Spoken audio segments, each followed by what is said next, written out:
నమస్కారం మిత్రమా.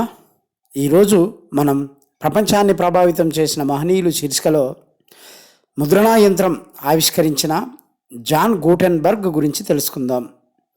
మన చరిత్రలో కొందరు వ్యక్తులు తమ జీవిత కాలాన్ని మాత్రమే కాదు, మనిషి ఆలోచన దిశను మార్చుతారు. జాన్ గూటెన్బర్గ్ అలాంటి మహాత్ముడు. చదువు అనేది ఓ సామ్రాజ్యమని, అది అందరికీ చేరాలన్న ఆశయమే ఆయన ఆవిష్కరణకు ప్రేరణ. చేతులతో వ్రాసే గ్రంథంల పరిమితిని చూసి విజ్ఞానాన్ని ప్రజల దగ్గరికి తీసుకురావాలన్న లక్ష్యంతో ఆయన చేసిన ప్రింటింగ్ ప్రెస్ ఆవిష్కరణ ప్రపంచాన్ని ఉలిక్కిపడేలా చేసింది. అది కేవలం ఒక యంత్రం కాదు, విజ్ఞానానికి దారి తెరిచిన ద్వారం, బోధనకు శక్తినిచ్చిన మార్గం, ప్రజల అభిప్రాయాలకు స్వేచ్ఛను అందించిన సాధనం. గూటెన్బర్గ్ తన జీవితంలో ఎదురు దెబ్బలు ఎదుర్కొన్నాడు, ఆర్థికంగా వెనుకబడ్డాడు, తన ఆవిష్కరణ ఫలితాన్ని పూర్తిగా ఆస్వాదించలేకపోయాడు. కానీ ఆయన వేసిన అక్షరాల పునాది మీదే మన విజ్ఞాన సమాజం నిర్మించబడింది.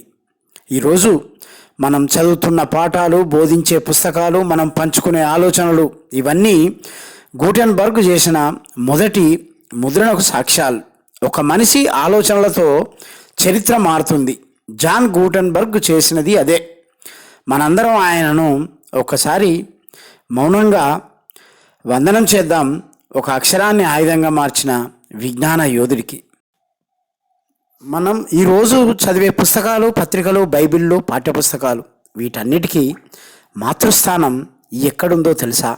సాధారణంగా కనిపించే అక్షరాల వెనుక ఒక మహానుభావుని గొప్ప ఆవిష్కరణ. ఆయన పేరు జోహాన్ గూటెన్బర్గ్. ఈ వ్యక్తి చరిత్రను మాత్రమే కాదు, విజ్ఞానాన్ని ప్రతి ఇంటికి తీసుకెళ్లిన మనిషి.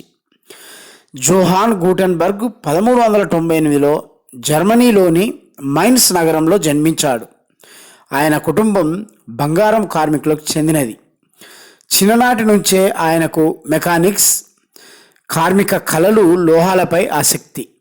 ఆయన చదువుకున్నప్పుడు పుస్తకాలు చాలానే ఉన్నా అవన్నీ చేతితో వ్రాసినవే. ఒక్కొక్క పుస్తకాన్ని తయారు చేయడానికి నెలల తరబడి సమయం పడేది.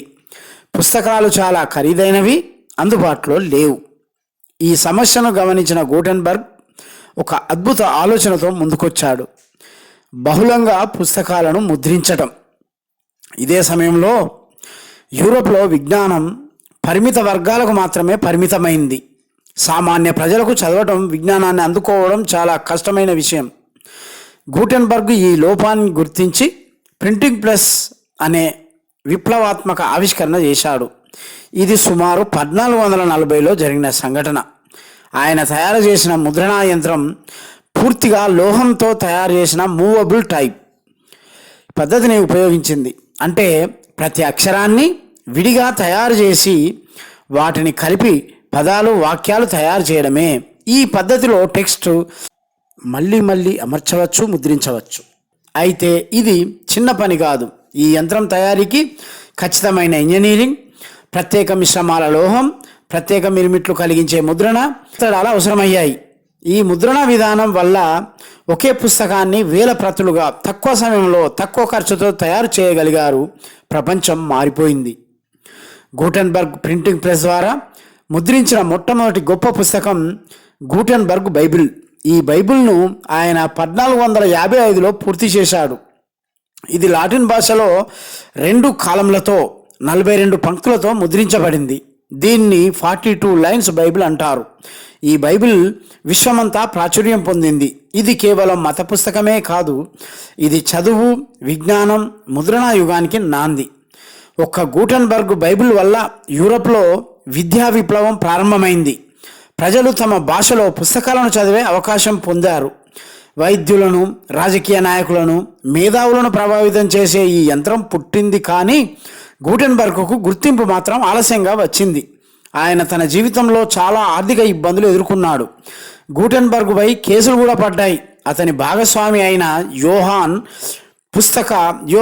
పూస్ట్ ముద్రణ యంత్రంపై హక్కులు కోరాడు. దాంతో గూటెన్బర్గ్ తన యంత్రాన్ని కోల్పోయాడు. జీవితాంతం గొప్ప ఆవిష్కర్తగా గుర్తింపు లేకుండానే గడిపాడు. అయితే 1468లో ఆయన మరణించాకే ప్రపంచం నిజంగా ఆయన విలువ గ్రహించింది. ఈరోజు మనం చదువుతున్న ప్రతి పుస్తకం, చరిత్రను తెలియజేసే ప్రతి పాఠం గూటెన్బర్గ్కు రుణపడి ఉంది. ఆయన ఆవిష్కరణ వల్ల విజ్ఞానం సామాన్యులకు అందింది. విద్యా విప్లవం ప్రారంభమైంది. భావ ప్రకటనకు కొత్త ద్వారాలు తెరుచుకున్నాయి.